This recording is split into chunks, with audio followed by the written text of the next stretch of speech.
Hello, everyone. My name is Catherine, and while you might be accustomed to hearing about challenging mother-in-law experiences, I have a different kind of story to share, one involving my father-in-law, Walter.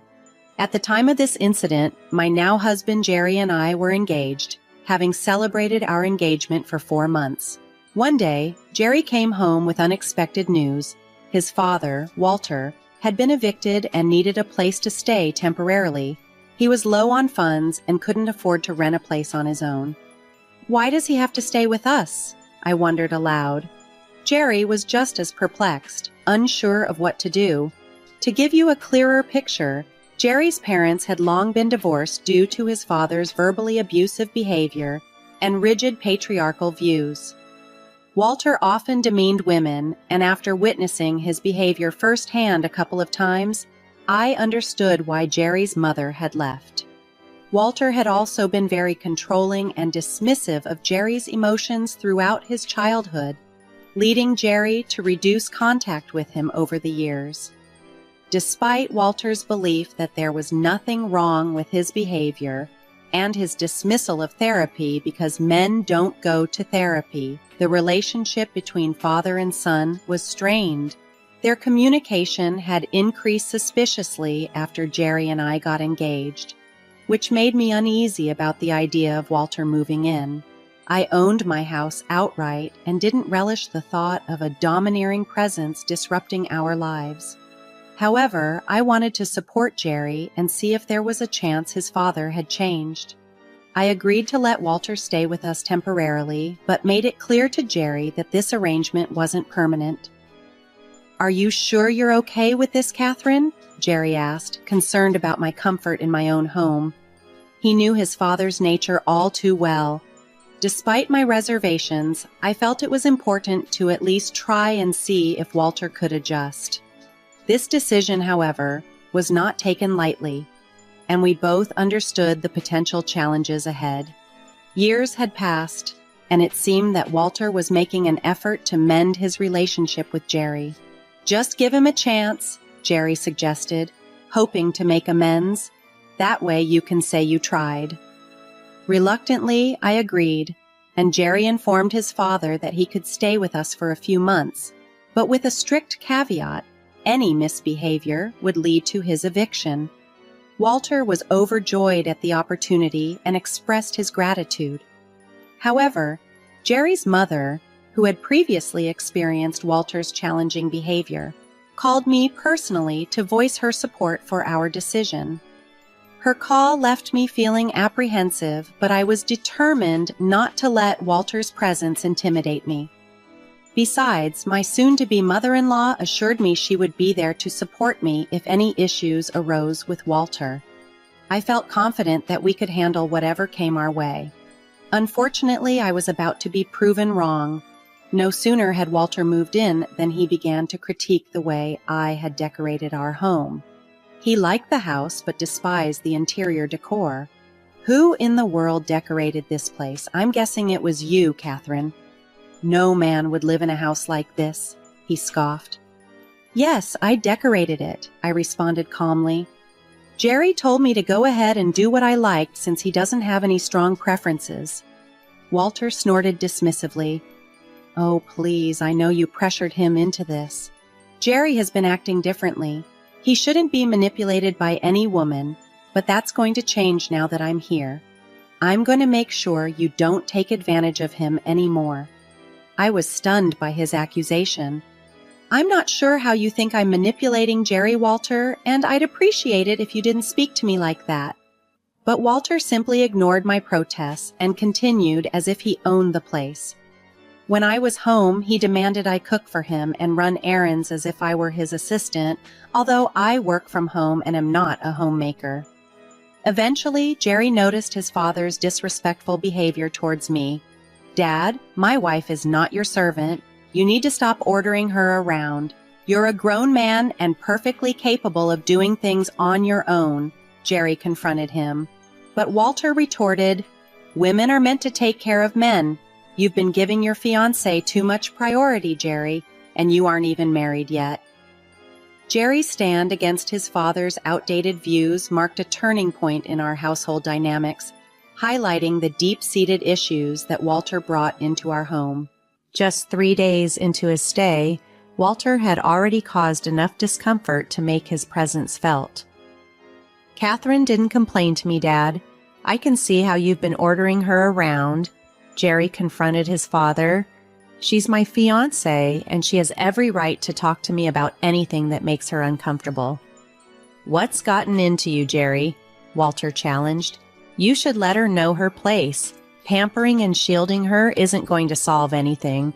She'll end up controlling your life, and one day you'll wake up and realize you've been duped by a gold digger." Jerry's response was firm. "I'm only going to say this once, Dad. You will never speak about Catherine like that. She's not a gold digger, and you will not insult her again. This is not your house, and you don't get to dictate what happens here. You're a guest, and you'd better start acting like one." Walter was visibly taken aback by Jerry's defense, his face flushed with anger. I couldn't believe he expected me to cater to him as if I were a servant. Both Jerry and I began to question our decision to let him stay. We decided to give him a bit more time to adjust, hoping for improvement. The next few days were slightly better. Walter's demands lessened, though he still tried to meddle with the house decor, moving furniture, and attempting to take down my decorations. I avoided confronting him to prevent further arguments, but this turned out to be a mistake. About a week after Walter moved in, I returned from grocery shopping to find my bags packed and placed outside on the patio. Confused and alarmed, I rang the doorbell. Walter greeted me with a smug expression, making the situation even more bewildering. "What is this, Walter? Why are my belongings outside?" I demanded an explanation. "Oh, yes, it was all me, Catherine," he boasted. "I had to make sure you wouldn't have any excuses to go inside when I tell you what I'm about to say." I was flabbergasted.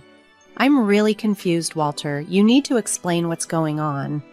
With a cold tone, he declared, "I'm kicking you out of my son's house. You'll leave and find somewhere else to live." It took a moment for the reality of his words to sink in. The situation was bizarre and abrupt, leaving me in a state of shock. The audacity of Walter rummaging through my belongings and packing them up was unsettling, but what truly shook me was his attempt to evict me from my own house, calling it his son's home as if I had no claim to it. Everything was spiraling, and I confronted him in disbelief. "You can't be serious, Walter. What are you even talking about?" I demanded. "You heard me, Catherine. I'm taking charge of this house, and I won't allow a gold digger like you to stay here any longer," Walter declared, brimming with misplaced authority. "You're out of your mind, Walter. This is absurd. You can't just throw me out. Did you even discuss this with Jerry?" I asked, hoping to bring some sense into the conversation. "I can and I will, Catherine. I don't need my son's permission for anything. I'm his father, and he'll support my decisions," he retorted stubbornly. "But why? Why are you doing this? You're not making any sense. What's the point of kicking me out?" I pressed, trying to understand his irrational behavior. "I won't let my son hand over his house to you. He can be naive, especially around you. I've seen how you've manipulated him into doing household chores, typical women's work. I need to save my son by getting you out," Walter explained, his delusions clear. "Oh, really, Walter? Then please enlighten me. What exactly do you think my intentions are?" I challenged him. "I'm not naive, Catherine. I know you'll somehow convince Jerry to share his house with you. Women like you marry for money and then leave, taking everything. The moment you marry him, you'll make him give you the house. I won't let that happen," he stated confidently. "So, you plan to kick me out, and then what, Walter? How will that make any difference?" I questioned, trying to expose the flaws in his logic. "After I kick you out, I'll make my son sign over this house to me. He knows that only men should own houses. I'll take my time and make sure he signs it over before your wedding, so you'll never have a claim on this beautiful house." Walter revealed his scheme. I couldn't help but laugh at the absurdity of his plan. Walter had indeed thought this through, concocting what he believed was a foolproof strategy. He was utterly convinced that his son, who hardly had any affection left for him, would simply hand over the house just because he was a man. Walter was delusional to think he wielded such influence over Jerry. He was in for a rude awakening soon. As Walter laid out his delusional plan to claim ownership of the house, I saw the perfect moment to point out the flaws in his logic. "Walter, that sounds like a well-thought-out plan, but unfortunately it's not going to work at all. You've wasted a lot of time and energy on something that's just not feasible." "Oh, don't try to act smart with me, Catherine. I won't let you manipulate me or my son. I'll get through to him much faster than you can, and I'll make sure he hands over the house to me," Walter retorted with misplaced confidence. "Walter, I don't think he can just hand over the house to you. You seem to have some misconceptions about this place," I replied, trying to clarify the situation for him. "What the hell do you mean? Have you already convinced Jerry to make you a co-owner? I won't let you steal his house," he snapped, his voice filled with suspicion. "It would be impossible for me to steal this house, and I'm not sure why you keep calling it your son's house," I explained, growing frustrated with his accusations. "Walter, this house was never your son to begin with." "What? Don't you dare lie to me, woman. I know for a fact that it's not a rental. My son has said it's personal property, so I know this is his house," Walter insisted, his face red with anger. "Jerry didn't lie, Walter. This house is personal property, but it's not his. The house is actually mine. I am the sole owner," I said firmly, hoping to bring some reality into his deluded view. My soon-to-be father-in-law looked utterly shocked when I revealed the truth. It was as if he couldn't comprehend that I, a woman, could own a house like this. For a moment, he just stood there in disbelief. But then, to my surprise, he burst into laughter, dismissing my statement as a joke. "That's a good one, Catherine. You are a funny woman, but you are also delusional. This house is not yours. It belongs to my son, and as I said, I won't let him hand it over to you," Walter scoffed, still convinced of his misguided beliefs. "I'm not joking with you, Walter. If you'd just let me back inside, I could even show you the proof that this house belongs to me." "I acquired it shortly after Jerry proposed," I countered, trying to maintain my composure amidst his absurd allegations. "That's impossible. You're lying to get rid of me. A woman like you couldn't possibly own a house. You're bluffing. It won't work on me," Walter accused, his voice full of disdain. "Is that so? Do you think I'm bluffing? Why don't we call your son here and ask him? He will tell you the truth, right?" "Let's see what he has to say," I suggested, knowing that Jerry's confirmation would settle this once and for all. Walter, still confident in his mistaken beliefs, reluctantly agreed to call Jerry, not realizing that he was about to face a significant reality check. In his arrogance, Walter challenged me to call Jerry, confident in his belief that he was right. Without hesitation, I dialed Jerry, urgently explaining that he needed to come home right away. Concern etched his voice, and he arrived at the house quicker than I expected. As he stepped out of his car and walked toward us, his confusion was palpable upon seeing my belongings scattered in the front yard. "What's going on here?" "Catherine, why is your stuff outside?" Jerry asked, his brows furrowed in confusion and concern. "Well, your father thought it would be a good idea to kick me out today. He even packed my bags and set them out here so I wouldn't waste any time packing," I explained, the absurdity of the situation hanging heavily in the air. "Wait a minute, my dad did what?" Jerry's shock quickly turned into anger as he processed the scene before him. I glanced at Walter, who seemed uncomfortable under Jerry's piercing gaze. In his eagerness to prove me wrong, Walter had not considered that he was making such a drastic move without consulting Jerry. As Walter met his son's angry stare, he realized that this confrontation was not going to go as he had planned. Jerry, standing firm, awaited an explanation. Walter, trying to regain some control, blurted out, "Jerry, I promise I have a reason for this. I know I should have talked to you, but as the man of this house now, I did what I thought was right." "What are you talking about, Dad? You are not the man of the house. You're just a guest here, and you had no right to try and kick my fiancé out," Jerry countered, his voice stern and unwavering. "Come on, Jerry. You know well enough that I will always be the man of the house, especially since I'm here now. I'm your father, after all. Did you forget everything I taught you?" Walter tried to assert his dominance, clinging to his outdated views. "Oh, I do remember what you taught me, Dad. But those lessons are useless. They only serve to put you in control. You groomed me to accept whatever bad decisions you made for your benefit," Jerry retorted, his frustration evident. Walter, now visibly shocked by Jerry's assertive response, struggled to regain his composure. I felt an immense pride in my fiancé. I didn't need to defend myself. Jerry was handling it superbly. He was furious with Walter for trying to oust me, and even more incensed when Walter attempted to assert his authority and claim the role of man of the house. Shaken, Walter finally said, "That's no way to talk to your father, Jerry. This is not what I taught you. I see that your fiancé has already started to turn you against me."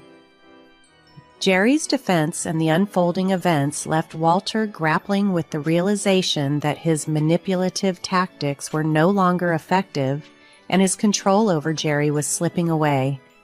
Walter's reasoning for wanting me out was getting more absurd at the moment. "No one has taught me anything, Dad. I figured out a long time ago what a selfish and egotistical jerk you are. You have no right to throw my fiancé out. How can you think this is, okay? Why would you assume I'd support this?" Jerry confronted his father with a mix of disbelief and anger. "You need to listen to me, Jerry. This woman is poisoning you against me. I can see it happening right before my eyes. Eventually, she'll marry you, and then she'll make you hand over this precious house to her. You will lose everything, and I'm trying to prevent that." Walter argued desperately, convinced of his delusions. "Oh, really, Dad? You seem to have it all figured out, don't you?" "How Catherine will take over this house," Jerry retorted, his voice heavy with sarcasm. "So your solution is to kick Catherine out and then have me sign the house over to you to keep it safe? Even if Catherine tries to divorce me?" Jerry couldn't hide his incredulity at the audacity of his father's plan. Walter, believing his logic was sound, didn't grasp the absurdity of his claims. "Jerry, you're taking this the wrong way. Catherine will take this house from you. As a man, you need to be the sole owner of this place. I'm just looking out for your best interests," he insisted. "I don't need you meddling in my life, Dad. And why the hell did you automatically assume that I was the owner of the house? How is Catherine supposed to steal the house when it's already her property?" Jerry challenged, his frustration evident. I couldn't help but smirk as Jerry confirmed what I had told Walter earlier. For Walter, this revelation was a severe blow. All his manipulative plans were crumbling before him. He wasn't going to have his name on the house. His dreams were crushed, and he stood there, shaken and bewildered. Walter looked at Jerry with a dumbstruck expression, almost willing him to say he was joking. But Jerry was far from joking. He was setting boundaries and correcting his father's misguided attempts to control and disrupt our lives. Walter's plan had not only failed, but revealed his true intentions, leaving him isolated and exposed in the face of Jerry's unwavering support for me. In the chaos, I couldn't help but indulge in a little mental victory dance, delighting in the turn of events. I decided to rub it in a little with Walter. "There you have it, Walter. Your son has cleared it up for you. This house is mine, not his." "That's impossible! Jerry is lying to protect you. You're not capable of buying a house," Walter blustered, unable to accept the reality unfolding before him. "Oh, shut up, Dad, for God's sake. Catherine's perfectly capable of buying a house on her own. She doesn't need to scheme and steal like you had planned. It looks like we should be throwing you out instead of Catherine," Jerry shot back, his voice thick with exasperation. Walter was now visibly rattled by the suggestion of being thrown out. Fear flickered across his face. After only 6 days with us, he had no real claim or rights to the property, and he knew it. He attempted to brush off the severity of the situation with a nervous laugh. "Now don't joke with your poor father. We don't need to do anything drastic." "Oh yes, we need to do something drastic just like you did." "What's the matter, Dad? Can't take the same treatment that you dish out?" I challenged him, unwilling to let him off the hook so easily. "Come on now, Jerry. This is just a simple misunderstanding. Your fiancée is very smart with money." "I'm impressed with her." Walter tried to switch tactics, suddenly offering praise where he had previously sown insults. "I don't think she's impressed with you, Dad. Especially since you didn't even apologize to her," Jerry pointed out, his tone still edged with frustration. "Oh, right. I'm sorry for the misconception, Catherine. You can come right back in. This is your house, after all." Walter finally conceded, his voice strained as he attempted to make amends, driven by the realization that he had no place to go.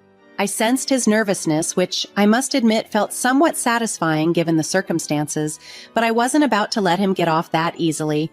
His sudden change of heart seemed far too convenient. I hummed noncommittally and said, "I don't know, Walter. You were right. I can go back into the house since I own it, but I don't think you can." "What do you mean, Catherine?" he asked, a hint of desperation creeping into his voice. "The fact that you just tried to kick me out isn't sitting well with me. You also touched my stuff without my permission. I don't trust you around my house anymore," I replied firmly, my decision clear. "Oh, come on, Catherine. It was a simple misunderstanding. Don't make it into a big deal. Let's just go back in and forget what happened. I already offered you an apology. Am I right?" Walter pleaded, trying to smooth things over. "I don't think your apology makes a difference anymore, Dad. You crossed your limits and showed us exactly who you are," Jerry concluded, standing by my side, making it clear that Walter's actions had consequences he could no longer escape. "I don't want you in the house either, but ultimately it's Catherine's decision," Jerry said, turning to me for the final verdict. "Well, Walter, you are no longer welcome to stay in my house," I stated firmly. "I will be respectful and allow you to pack your belongings, but I want you out today. You are not welcome here anymore. In fact, you were never welcome to return for any reason." Yes, I was evicting my soon-to-be father-in-law from my house. His actions were beyond the pale, and I was not in the mood to offer second chances. His son didn't want him around either, and that decision solidified my resolve. I was proud of Jerry for standing by me throughout this ordeal. However, Walter was not taking the situation well. He was visibly anxious and kept insisting we were making a big deal out of nothing. For a few hours, he tried to sway our decision, pleading for forgiveness and begging for another chance. It was somewhat satisfying to see him, a staunch patriarch seeking mercy from a woman, especially after the way he had treated me. He even tried to persuade Jerry to change his mind about kicking him out. Eventually, both Jerry and I grew tired of his attempts and threatened to call the police if he didn't leave voluntarily. That spurred him into action, and he began to pack his things.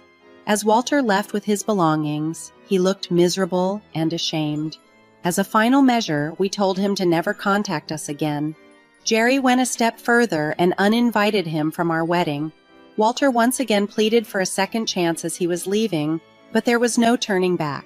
He ended up moving in with his sister, who, unlike him, does not tolerate nonsense. She came to our wedding and shared that she had put him in his place. Now Walter lives a humble life, working a low-paying job, and depending on a woman for support, a fitting twist of fate for someone who once thought so little of women's capabilities and independence.